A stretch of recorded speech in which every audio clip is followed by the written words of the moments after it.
Olá, meu nome é Gediel Araújo. Eu sou advogado, professor e escritor de livros de prática jurídica. No vídeo de hoje eu vou responder uma questão que me foi enviada por alguns amigos do Facebook sobre como deve ser feito o pedido de substituição de curador.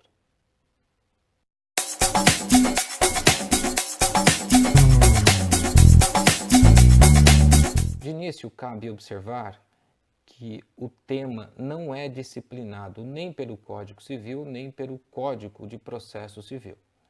O Código de Processo Civil apenas menciona a hipótese de uma ação de levantamento a ser movida pelo próprio interditado, quando cessam as condições, que levaram à interdição dele, e ação de remoção, quando existe aí uma litigiosidade, um outro parente, uma outra pessoa que tem legitimidade, não concorda como o curador vem agindo ou exercendo a sua função e entra com uma ação, então, para que o juiz, então, mediante uma discussão, verifique se ele tem ou não condições de continuar exercendo ou nomeie o interessado, aquele que entrou com a ação em substituição.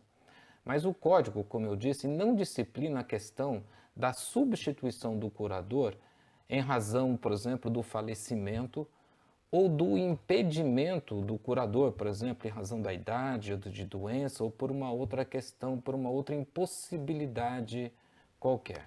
Como não há disciplina a respeito do tema, nós temos dois entendimentos. Um que diz que esse pedido de substituição pode ser feito através de uma simples petição intermediária nos próprios autos da interdição. Ou seja, você explica para o juiz, para o juízo ali, responsável pela interdição, que o curador faleceu ou que ele está impossibilitado em razão da idade ou da doença de continuar a exercer o encargo, e o requerente se apresenta, então, como interessado em assumir esse ônus para continuar cuidando ali do curador. Como o juiz tem obrigação de fiscalizar, ele então vai decidir a respeito então dessa substituição, deferir e expedir um novo termo.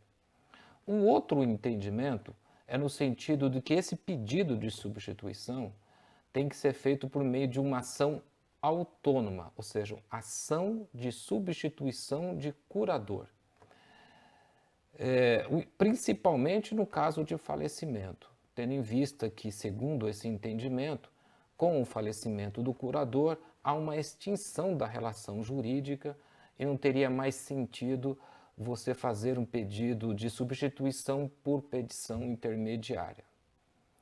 Segundo eu apurei aqui na jurisprudência do TJ de São Paulo, esse segundo entendimento é que tem prevalecido.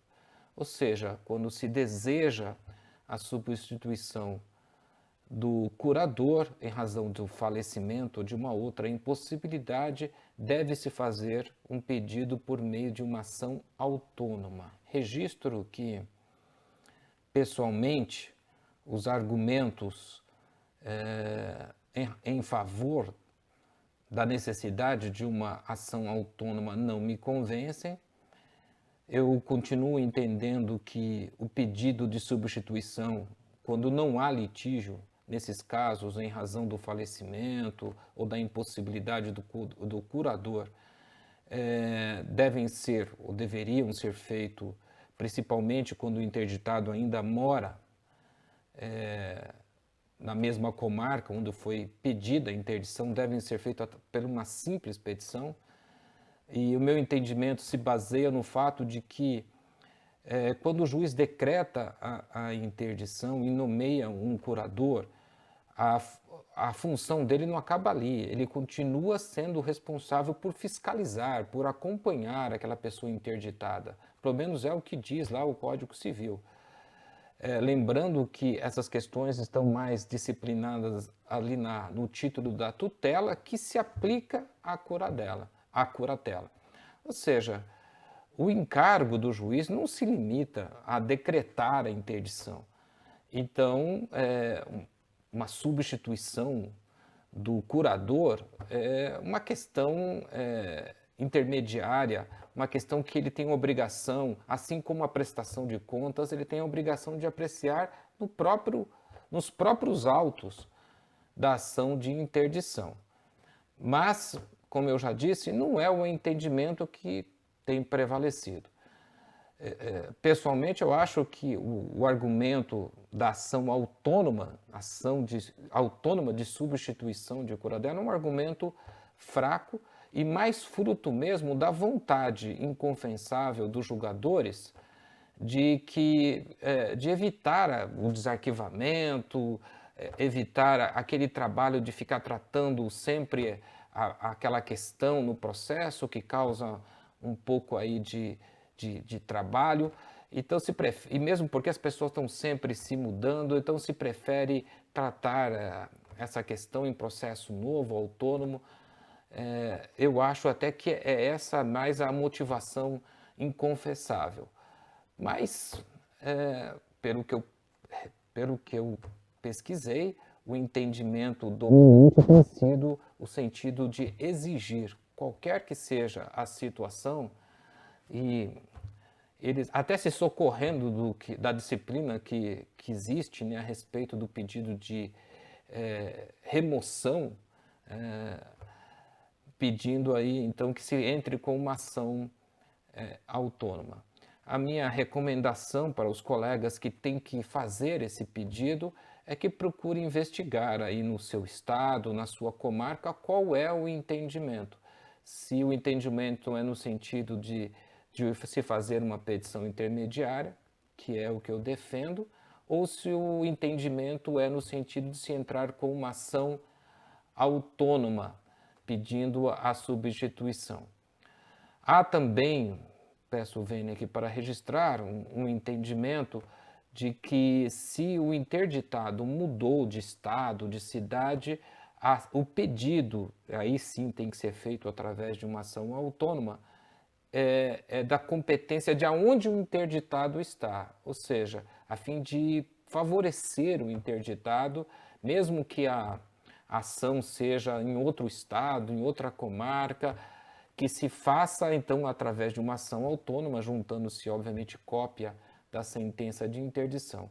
Nesses casos, até para fins de registro, seria recomendável que se requeresse ao juiz então que vai então deferir ou indeferir o pedido de substituição, que ele oficiasse ao juízo onde foi decretada a interdição, para que fique lá então registrado que houve uma mudança do curador, porque, como eu disse e como está na lei, é a obrigação do juízo que decreta a interdição acompanhar, fiscalizar o trabalho daquela pessoa nomeada para representar os interesses do interditado ou do tutelado.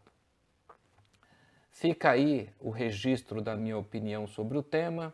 Eu espero que você tenha gostado do meu vídeo.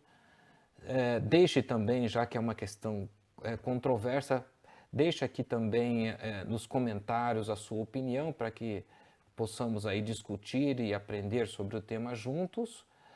Se você gostou, deixe o seu like. Não se esqueça também de se inscrever aqui no meu canal e até a próxima.